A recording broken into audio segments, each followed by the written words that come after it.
tous. Aujourd'hui, nous allons continuer notre lecture du Śrīmad Bhagavatam, deuxième chant, chapitre 9, verset 20. Avant de parler, je demande les bénédictions de mon maître spirituel, de Srila Prabhupada, de toute l'affiliation spirituelle et de tous les dévots assemblés. Om Namo Bhagavate Vasudevaya.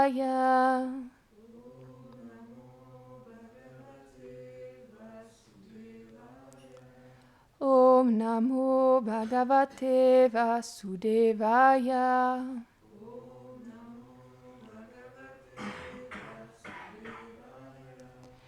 Om Namo Bhagavate Vasudevaya.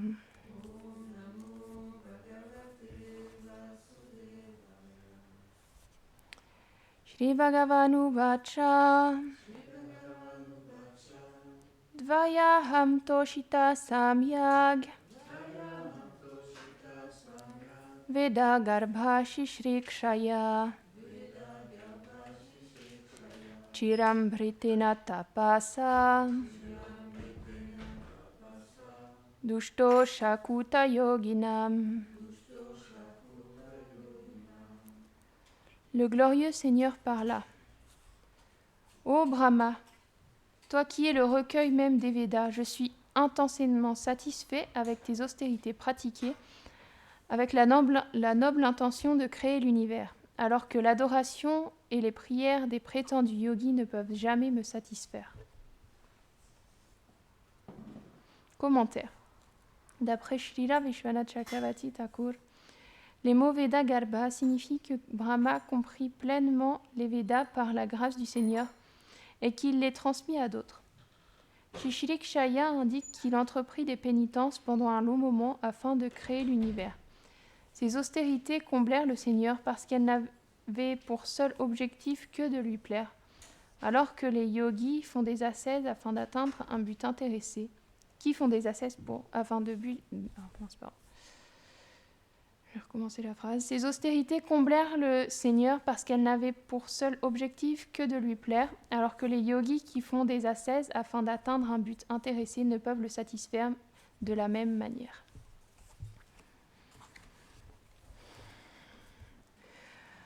Om Gyana Timirandasya Gyananjana Sharakaya Shakshurun Miritamina Tasmai Shri Gurave Namaha.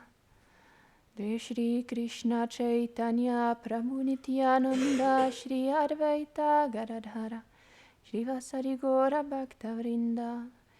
Hare Krishna Krishna Krishna Hare Hare Hare Rama Rama Rama Hare Hare. Vrindaye Tulasi Deviaye Priyaye Keshavasya Cha Krishna Bhakti Praridevi Satyavatye Namo Namaha. Mancha Kalpatarubhyascha Kripa Sindhubhyaiva Cha Patitanam Pavanebhyo Vaishnavebhyo Namo Namaha. Mancha Namo Vishnupadaya Krishna Prashtaya Bhutare Srimate Bhaktivedanta Swaminiti Namine. Namaste Sarasvate Deve Gauravani Pracharine Nirvishesha Shunyavadi Paschatya Deshatarine.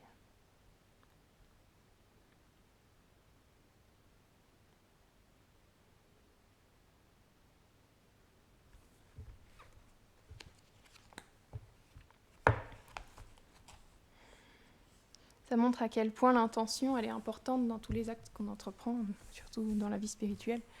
Parce que là, Krishna il est satisfait de Brahma parce que Brahma il a fait toutes ses austérités pour lui plaire. Alors que il n'aurait pas réciproqué de la même manière si Brahma il a fait ça comme par exemple les yogis qui font ça d'une manière intéressée. Là, il était complètement désintéressé, il voulait juste faire son service, en vérité, et donc il a fait ses austérités pour pouvoir plaire au Seigneur, pour pouvoir accomplir la création, parce que c'est lui qui est en charge de cette tâche-là. Et Krishna, parce qu'il était satisfait qu'il fasse ça pour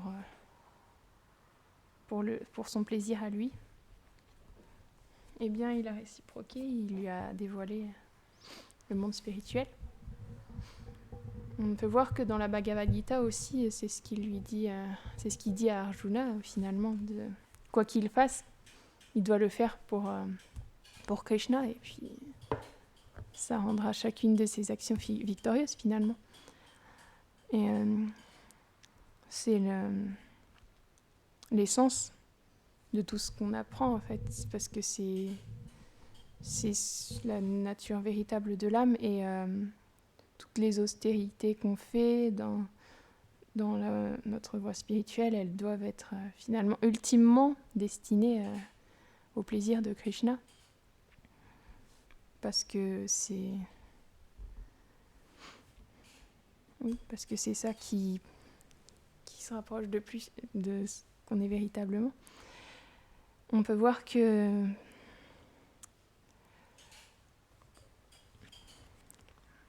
parfois, pourtant, il y a des personnes qui font des austérités, même inconsciemment, et qui vont avoir un grand bénéfice, comme par exemple, on sait que Prahlad Maharaj, dans sa vie d'avant, il était très attaché à une prostituée. C'est ça, oui. Et ils se sont disputés, et ils ont eu une grosse querelle entre eux, et toute la nuit, ils ont jeûné, et ils étaient dans un temple de Nishingadev. Et donc ça lui a donné d'être Prahlad dans sa vie d'après. Il avait une très grande dévotion, et il avait une relation très particulière avec le Seigneur. Et de la même manière, quand on parle de Shiva aussi, il a cette même tendance-là d'accorder parfois des bénédictions, alors que les austérités, elles ne sont pas faites forcément consciemment.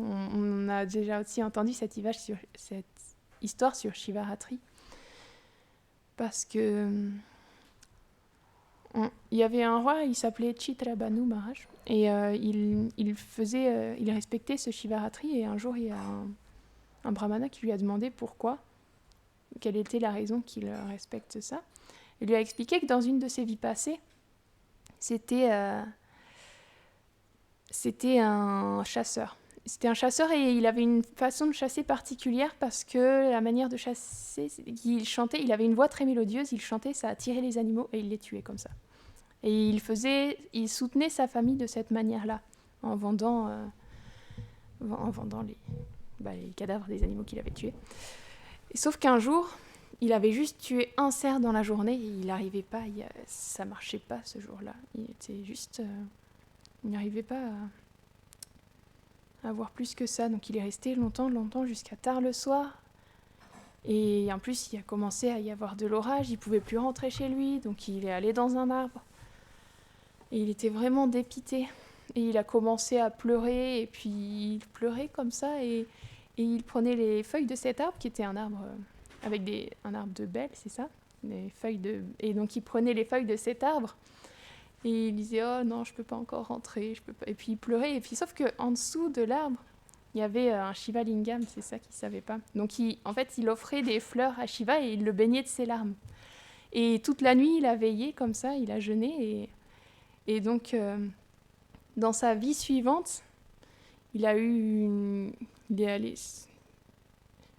Je pense que c'était sur les planètes de Shiva, il avait un grand palais avec sa famille, ils ont vécu dans une grande opulence, et donc dans sa vie d'après, il s'est dit, si j'ai obtenu ça en faisant ces austérités-là,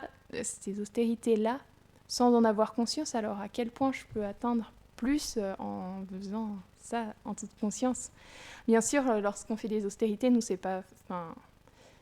Si on suit dans les traces des Vaishnavas, ça va pas être pour atteindre des plaisirs comme ça, temporaires, parce que de toute façon, même si on a le plus grand plaisir dans ce monde, déjà c'est juste un plaisir qui est externe, et ça va pas satisfaire l'âme. Donc il y aura toujours une frustration qui sera là, et en plus de ça, c'est éphémère, c'est pas... Ça va s'arrêter à un moment ou à un autre. Et, lorsqu'on est sur les planètes édéniques, on est avec une durée particulière, et puis après ça, on revient sur la Terre, et on recommence à faire des activités qui vont soit nous enchaîner de manière soit nous faire descendre ou monter. Dans tous les cas, on devra de nouveau payer les conséquences de nos actes, et ça continue dans le cycle des morts et des renaissances, et c'est pas la nature de l'âme. Si on veut retrouver la véritable nature de l'âme, c'est pas ça qui va nous aider, quoi. Et donc, les Vaishnavas, ils nous enseignent à retrouver ça, pas en voulant de plaisir comme ça des planètes édéniques, mais en agissant pour le plaisir de Krishna. C'est leur seule motivation. Et peu importe la position, la forme que ça prend, peu importe si... Parfois, Krishna, il peut leur demander de faire des choses qui vont les faire être rejetées par tout le monde, mais ils le font quand même parce que c'est par amour pour Krishna. Ils sont capables, on peut voir, les grands Vaishnavas, ils sont capables de tout pour satisfaire le Seigneur. Un jour, comme ça, il y a Sita, elle se mettait du sindhu, donc on sait les fameuses points rouges avec du sindhu en Inde. Et Hanuman, il est arrivé comme ça, il l'a vu en train de se mettre ce point rouge sur son front, et il était curieux de savoir ce qu'elle faisait. Donc il lui a demandé, Sita Devi, qu'est-ce que tu qu'est-ce qui se passe? Et elle lui a dit, c'est du sindhu, je le mets sur mon front, et regarde, ça s'applique comme ça, et Ramachandra, il aime bien ça. Et elle n'avait pas trop le temps d'expliquer plus, elle est partie. Elle lui a juste dit que ça plaisait à Ramachandra de s'en mettre, et du coup, lui, il s'est dit chouette. Alors, ce qu'il a fait, il a ouvert toutes les boîtes de sindhu, parce qu'il y en avait plusieurs, et il a commencé à se recouvrir de partout. Du coup, c'était comme une grande montagne rouge, finalement, qui s'en était mis partout. Et il est allé dans la salle d'assemblée, et il a commencé à danser partout, à sauter. Et il y avait une discussion très sérieuse avec Ramachandra et tous ses ministres, etc. Et ils ont commencé à avoir... ils ne savaient même pas qui c'était, parce qu'il n'était pas reconnaissable. Il était en train de danser comme ça, et Ramachandra, il le regarde, il a vu qu'il y avait une queue qui dépassait. Hanuman, il lui a demandé, Hanuman, qu'est-ce que tu fais? Et Hanuman, il lui a répondu, Sita m'a dit que ça te plaisait qu'on mette du sindhu, alors regarde, j'en ai mis.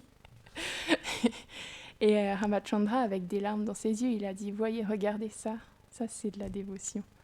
Parce que Hanuman, c'était peut lui emporter d'avoir l'air ridicule, d'être tout rouge, ou ça lui apportait peu de ce que ça lui donnait. Il savait juste que ça faisait plaisir à Ramachandra. Et donc il s'en est mis partout, et il est allé le voir comme ça, parce qu'il voulait juste plaire à Ramachandra. Et donc on peut voir à quel point il était complètement oublié de tout le reste, parce qu'il a pensé juste à ça, et il est allé dans l'assemblée hyper sérieuse, et il s'est montré de cette manière-là sans hésitation, parce que c'était son seul bonheur, c'était de faire plaisir à Ramachandra. En fait, c'est un dévot tellement cher à Ramachandra, à Hanuman. Un jour, il y a Ramachandra qui lui a dit qu'il avait un livre, et il avait un livre particulier où il y avait marqué tous les dévots qui pensaient constamment à lui. Et du coup, Hanuman, il l'a regardé, il a commencé à chercher, et puis il a commencé à pleurer. Il a dit « Oh, je suis pas dedans. » Il était vraiment triste, il pleurait comme ça. Et vraiment, il était dépité.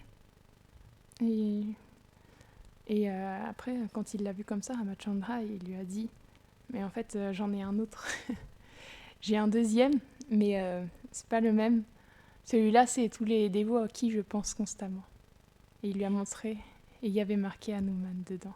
Du début à la fin, il y avait marqué Hanuman. On peut voir à quel point il est cher au cœur de Ramachandra, Hanuman. C'est le plus grand... Shiva, c'est le plus grand dévot de Krishna, et il vient en tant que Hanuman lorsque Krishna il vient faire ses divertissements en tant que Ramachandra. Et donc, il montre un exemple de dévotion qui est vraiment incomparable. Donc, ça fait que Ramachandra, il est tellement endetté envers lui que finalement, il pense constamment à lui. Et c'est c'est inspirant de voir comme ça à quel point Hanuman, il veut juste le bonheur de Ramachandra, de son cher Seigneur. Et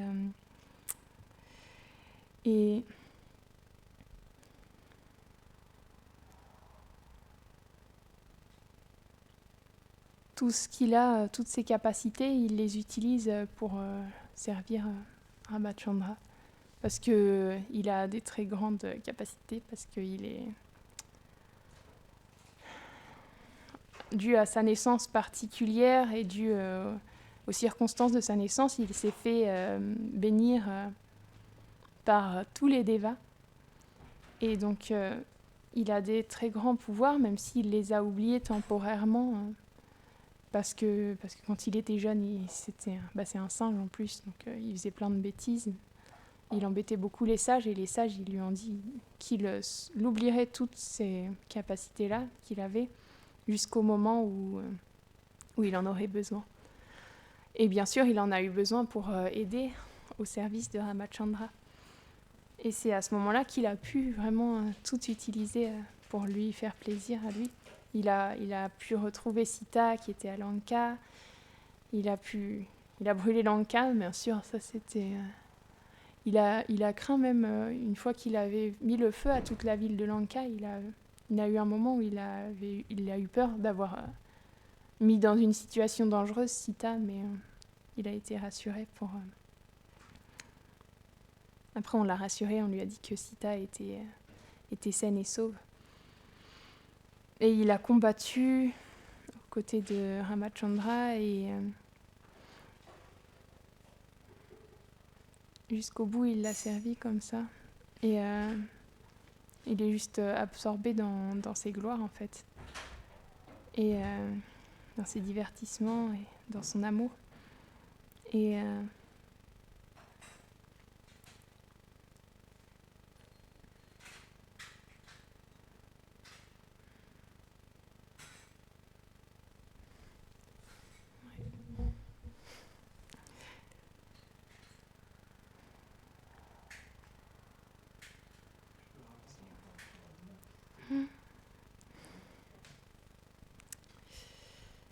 donc, même il a été tenté à plusieurs reprises.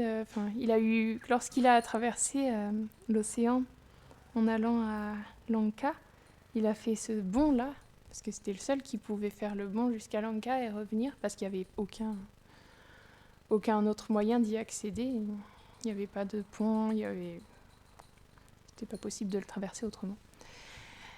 Sauf s'il y en avait un aéronef, mais là, ils n'en avaient pas. Et donc, il a sauté, et il y a une montagne d'or qui est venue pour le tenter, pour lui dire... lui proposer de se reposer sur son flanc, voilà, parce qu'elle volait, parce que les montagnes, à cette époque-là, elles volaient. Donc, Hanuman, il voulait pas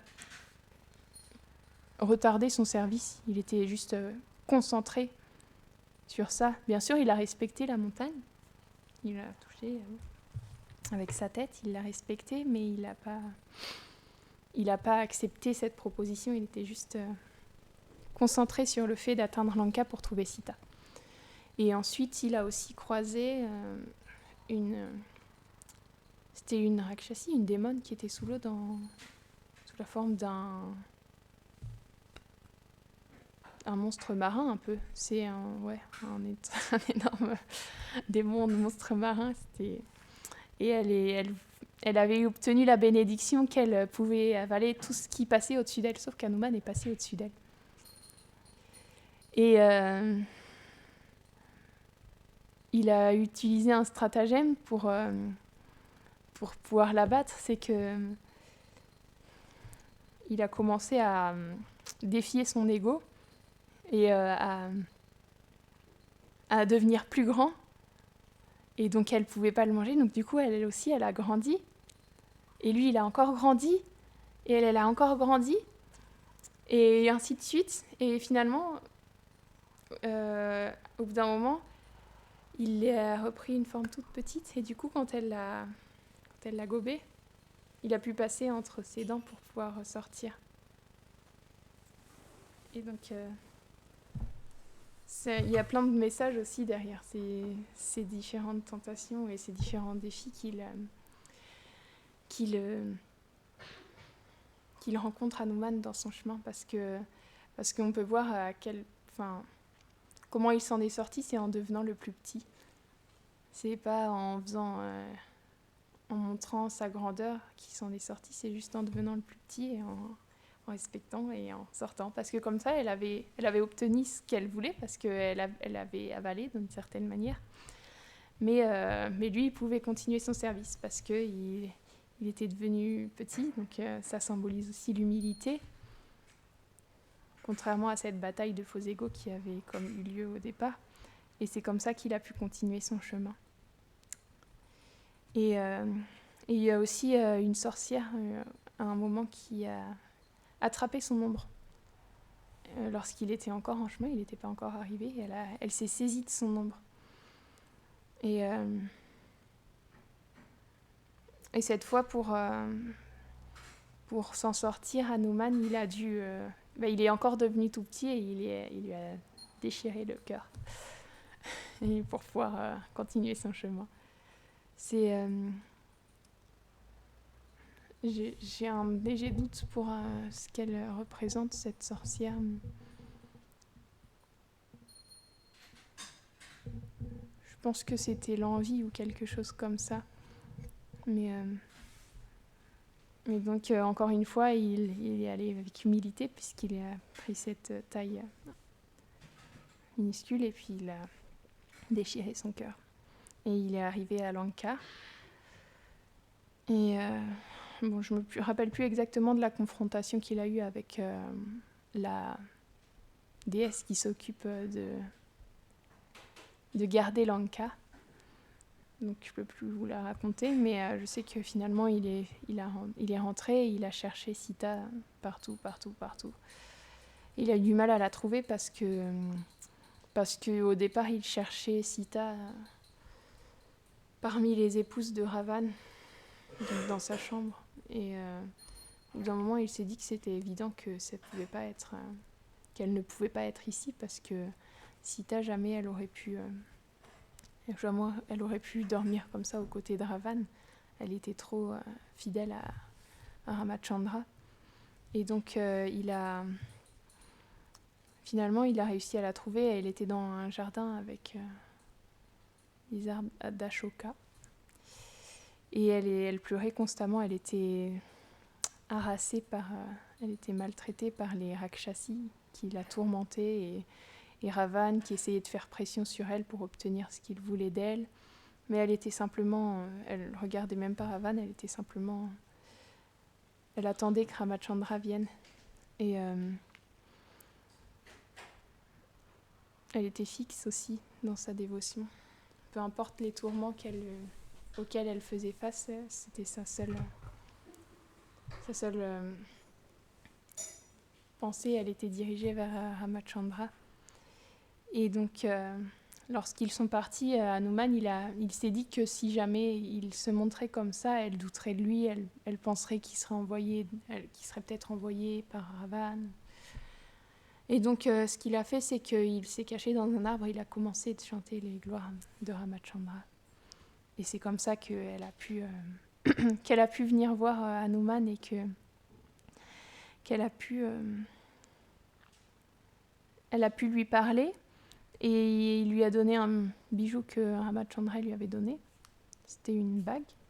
Et elle lui a donné un bijou en retour pour qu'il le donne à Ramachandra. Et Ramachandra, il a été tellement satisfait de son service. Il était tellement endetté parce que Hanuman, il avait réussi à prendre des nouvelles, et comme ça à retrouver Sita Devi qui avait été enlevée par Ravan et qui était si chère à son cœur. Et ça faisait des mois qu'il pleurait parce qu'il était dans la séparation de Sita, et Hanuman, finalement, il lui a donné des nouvelles de Sita. Donc Ramachandra, il y avait pas de limite à la dette qu'il avait envers Hanuman, et on peut voir ça que par la suite, dans tout le Ramayana, il a tellement...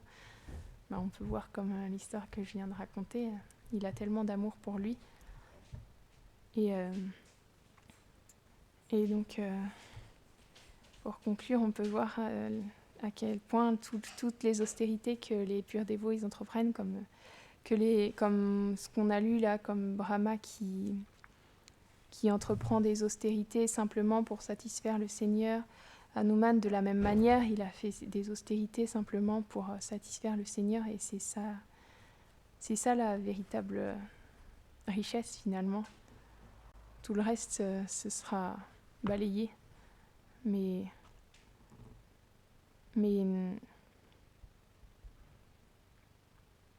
le lien d'amour entre l'âme spirituelle, entre le Jiva et le Seigneur suprême, lui, il ne peut pas être balayé, il est éternel et il n'y a rien qui peut le briser. Est-ce que quelqu'un veut rajouter quelque chose ou...